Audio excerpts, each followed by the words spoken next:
여러분, 집안 분위기를 바꾸고 싶을 때 가장 먼저 하시는 게 무엇입니까? 아마 마음에 드는 그림 한 점을 벽에 걸어두는 일이 아닐까 싶습니다. 보기만 해도 기분이 좋아지고 집안이 화사해지는 것 같죠? 하지만 예쁘다고 해서 다 좋은 것만은 아닙니다. 우리가 무심코 걸어둔 그 그림 속에 뜻밖의 기운이 담겨 있을 수도 있기 때문입니다. 오늘은 여러분과 함께 집안에 두었을 때 조금은 주의가 필요한 그림들, 그리고 그 속에 담긴 조심스러운 이야기들을 하나씩 나누어 보겠습니다. 지금 여러분의 집벽에는 어떤 그림이 걸려 있습니까? 가장 먼저 조심스럽게 살펴볼 것은 정체를 알 수 없는 인물화입니다. 유명한 작가의 작품이라 할지라도 눈동자가 너무 생생해서 나를 쳐다보는 것 같거나 기이한 표정을 짓고 있는 인물화는 피하시는 것이 좋습니다. 예로부터 내려오는 말에 따르면 그림 속의 눈은 영혼이 드나드는 통로와 같다고 여겨왔습니다. 밤마다 누군가 나를 지켜보는 듯한 묘한 기분이 든다면 그것은 단순한 착각이 아니라 그림이 뿜어내는 음의 기운 때문일 수도 있습니다. 특히 침실처럼 지극히 개인적인 공간에 커다란 인물화를 두는 것은 그리 추천하지 않습니다. 사람의 기운이 그림의 시선에 눌리게 되면 숙면을 방해받거나 원인을 모를 무력감에 시달릴 수 있기 때문입니다. 출처를 알 수 없는 오래된 초상화 역시 전 주인의 집착이 서려 있을 수 있으니 들이실 때 조금 더 신중하시길 바랍니다. 두 번째로 주의 깊게 보셔야 할 것은 날카로운 선이 강조된 기괴한 추상화입니다. 가시 돋친 선들이 복잡하게 뒤엉켜 있거나 검고 붉은 어두운 색채가 너무 강하게 대비되는 그림은 보는 사람의 마음을 은연중에 불안하게 만듭니다. 우리가 머무는 공간에서 가장 중요한 것은 바로 안정감입니다.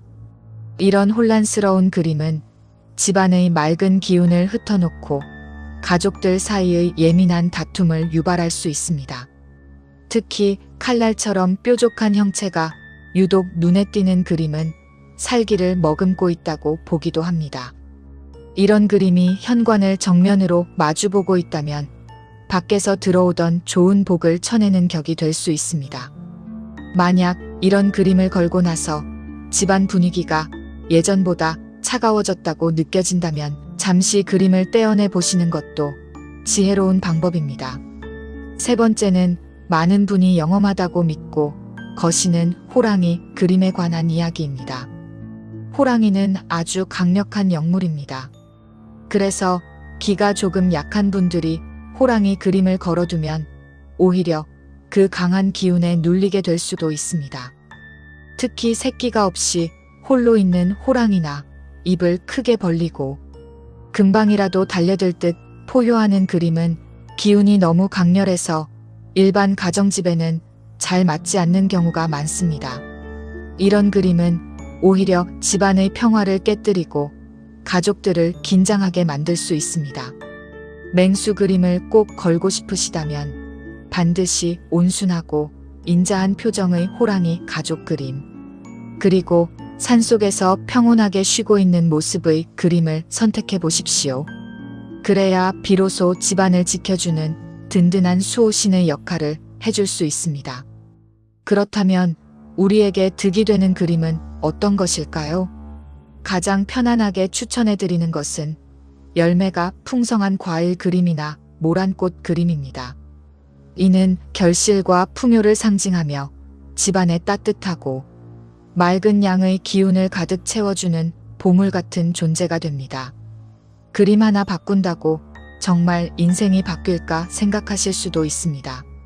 하지만 우리의 삶은 아주 작은 기운의 변화에서부터 시작되곤 합니다. 오늘 밤 여러분의 소중한 공간에 걸린 그림이 여러분에게 진정한 편안함을 주고 있는지 조용히 살펴보시는 시간을 가져보셨으면 좋겠습니다. 여러분의 공간에 늘 좋은 운과 행복이 가득하기를 기원하며 오늘 이야기 마치겠습니다. 내용이 유익하셨다면 구독과 좋아요로 따뜻한 마음을 나눠주십시오.